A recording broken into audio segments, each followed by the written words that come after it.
Pas payé pour un petit vieux, hein? Laissez-moi vous montrer ma machine pour vous démontrer dans mes... J'étais à 80 degrés, pas à 100. Mon vent, il est zéro. Mes conditions sont médium. Je suis au niveau de la mer. Alors, il n'y a aucunement... Il n'y a rien d'arrangé dans mon simulateur. Puis, vous voyez ici, j'ai 110 milles à l'heure de vitesse de club. Hein, j'ai 60 ans cette année. 163 au niveau de la vitesse. Une belle efficacité, quasiment 1,5. Vous voyez, mon backspin est à 1700 tours. Puis, j'ai seulement 9 tours de side spin. C'est le fun, hein? Puis, mon carry est à 305. Ma hauteur à 130 pieds dans les airs. Mais comment je fais pour avoir tellement de facilité à aller chercher ces distances-là? Bien, vous allez réaliser qu'un corps humain, c'est une machine magique. On a reçu tout un cadeau du bon Dieu. Pendant 2 millions d'années, on a pitché bien des choses à notre bouffe, à nos ennemis, des épées, des haches, toutes sortes de choses. Alors, notre machine, dans son système d'autopréservation, fonctionne avec un système de réflexes qu'on appelle des muscles fast twitch. C'est très explosif. Alors, si j'avais un swing avec les pieds joints, c'est très facile à vous démontrer. Mes pieds joints, mes genoux joints. Puis là, j'envoie mes bras dans mon backswing ici, avec un peu de momentum. Alors, pour contrebalancer le poids de mes bras dans le backswing, mon derrière doit se présenter vers la cible. Maintenant, la moitié de mon genou, c'est mon fémur, c'est ma hanche. Pour aller chercher un maximum, voyez comment les deux genoux doivent extensionner. On ne marche pas comme ça, hein, les amis? Centre de gravité tombe vers l'avant, puis je m'attrape. J'ai descendu, puis là, le swing de mes bras m'aide à me remonter. Alors, quand on marche, il y a un flow en montant et en descendant. Quand on fait du ski, il y a un flow en montant puis en descendant. Quand on patine, c'est la même chose. On est des experts dans la matière. Alors, essayez pas de garder les jambes au même niveau. Vous bloquez votre backswing. Si on bloque le bassin parce qu'on ne bouge pas les jambes, bien, le bassin est connecté à la cage thoracique avec colonne vertébrale. La colonne vertébrale, elle a des joints facets dedans qui vont empêcher les vertèbres de tourner. Pourquoi? Parce qu'il ne faut pas couper la colonne vertébrale. Donc, je bloque les jambes, je bloque le bassin, je bloque la cage thoracique, et là, j'ai l'effondrement de mes bras contre ma cage thoracique. Je n'ai pas de distance, j'ai beaucoup d'efforts, puis c'est plate. Versus, quand je tourne, vous voyez comment j'ai une belle largeur ici? La seule façon d'avoir de la largeur, c'est de bien tourner. Alors, regardez, je vais élargir mes pieds maintenant avec le bout de mes pieds ouverts. Ça, c'est archi important. Si je veux lancer un coup de poing dans cette direction-là, bien, le cerveau va chercher la jambe envoie la hanche de cette direction-là, ça fait un effet de contrepoids et de catapulte, de trébuchet qui va fouetter mon coup de poing dans cette direction-là, qui va lui donner beaucoup de puissance. Alors, si je suis bien branché dans le sol, puis je m'enlève du chemin, j'ai de la compression, puis j'ai de la vitesse, ça va aller bien. Donc, dans mon backswing, ça c'est ouvert, ça me permet d'aller chercher une belle ampleur dans mon backswing. Vous voyez comment c'est large? Là, le bras droit va fléchir, mes poignets vont accumuler. Là, je vais aller vers la cible. Mon cerveau a besoin du sol. Il va enlever le corps du chemin pour que je puisse m'en aller dans la direction de la cible. En ce faisant, il enlève le corps du chemin, il envoie le derrière dans cette direction-là, puis c'est ça qui va catapulter mes bras vers la cible.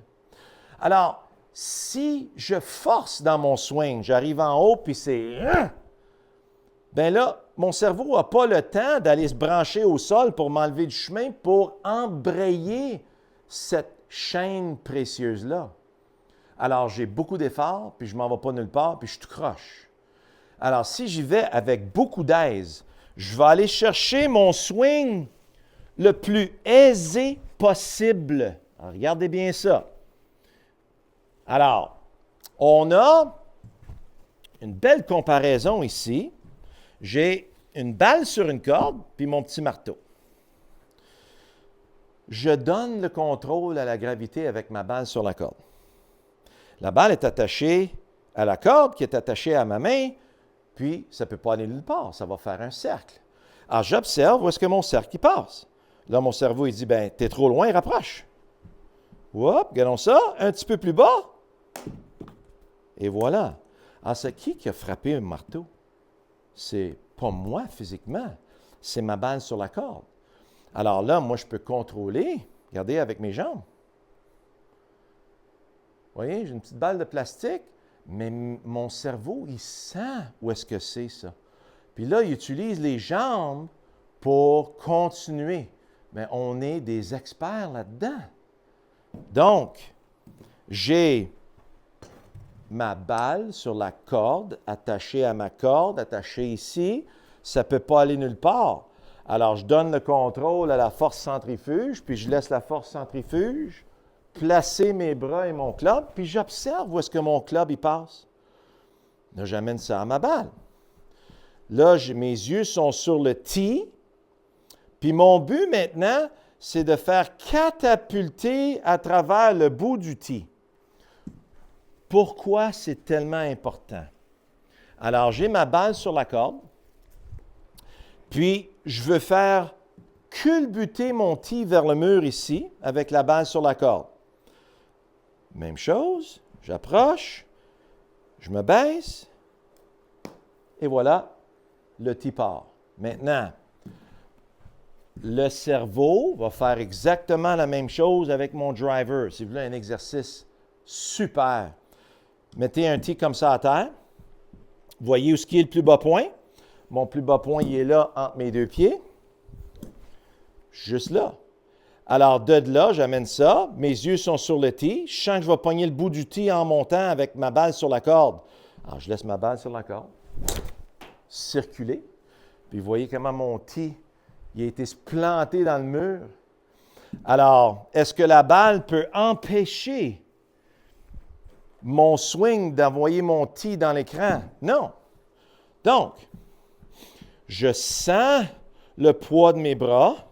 Je sens comment ils sont en train de circuler avec la force centrifuge à travers le bout de mon tee pour faire culbuter le tee à gauche de mon point intermédiaire pour un beau petit fade. Alors, je laisse mes bras et mon club circuler dans l'arc. Mon corps s'enlève du chemin. Et voilà. Je n'ai pas eu mon petit fade, mais je suis dans le rough à gauche, au-dessus de 300 verges, facile. Puis vous allez voir, je l'ai pris juste un peu bas dans le club. Regardez, juste en dessous de l'équateur. Puis, vraiment, très, très facile à produire. C'était le minimum de vélocité que je pouvais produire. Alors, je vois le tracé. Je laisse mon club circuler dans le tracé pour faire culbuter mon tee dans cette direction-là avec beaucoup d'aise. Et voilà. Une autre balle dans le centre de l'allée, au-dessus de 300 verges. Alors, au fur et à mesure que vous allez faire ça, alors, quand j'ai un arc en particulier, voyez ici comment c'est facile d'avoir une agglomération de contact dans le centre. Voyez comment toutes mes balles sont frappées ici près du centre. Alors, voyez que mon tracé s'en va légèrement à gauche ici. Ma face est 0.1 ouverte. Puis vous voyez, j'ai un beau petit fade. Mon backspin est entre 2000 puis 2500. Puis mon launch est un peu bas parce que la balle est un petit peu bas sur le club. Alors, si je frappe légèrement un peu plus haut de l'équateur de mon club, j'essaye pas de faire ça, je vois mon tracé, je sens que le bout du tee est dans le chemin de mon tracé, puis je continue à laisser le bout du tee être dans le chemin de mon tracé. Alors, je vois le tracé, je laisse passer mon tracé. Ça va être un peu plus dans le centre du club. Ça, c'était 300 carry, 320 total. Puis on a légèrement au-dessus de l'équateur. Vous voyez maintenant, là, mon carry est à 300 verges, 2,98. Un backspin qui a descendu à 1900 tours. Puis on a vraiment beaucoup d'aise à circuler dans cette direction-là. Donc, si je le fais avec mes pieds joints maintenant, vous allez voir cet effet de catapulte-là, bien important. Alors, quand vous allez voir mon backswing se faire, vous voyez comment ma tête monte? Elle descend puis elle remonte. Alors, je laisse cet effet de catapulte-là se faire. Alors, vous voyez présentement, mes pieds sont joints ici, le plus bas point il est là. Vous voyez que ma balle est en avant de mes pieds. Alors, je suis dans une position où est-ce que je peux prendre le bout de mon tee en montant. Puis je vais laisser la force centrifuge s'emparer de ma balle sur la corde. Et regardez ça.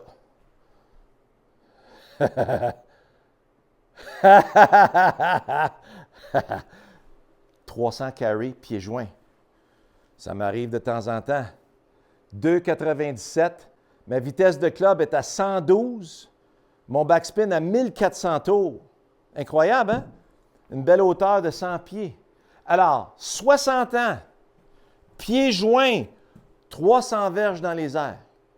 Mais c'est fou, cette affaire-là. Mais oui, le corps humain est une machine incroyable. Donc, essayez pas de restreindre vos jambes. On s'enlève du chemin. Essayez pas de forcer. On laisse la force centrifuge traverser notre tracé pour envoyer notre tee culbuté vers la cible. Alors, j'ai une tâche très spécifique. J'ai un air d'aller qui fait partir mon tee dans cette direction-là. Puis, c'est là que vous allez vraiment aider à votre machine de bien performer. OK? Alors, si vous voulez d'autres informations, venez nous voir ici au Royal Québec. On a notre fabuleuse académie intérieure.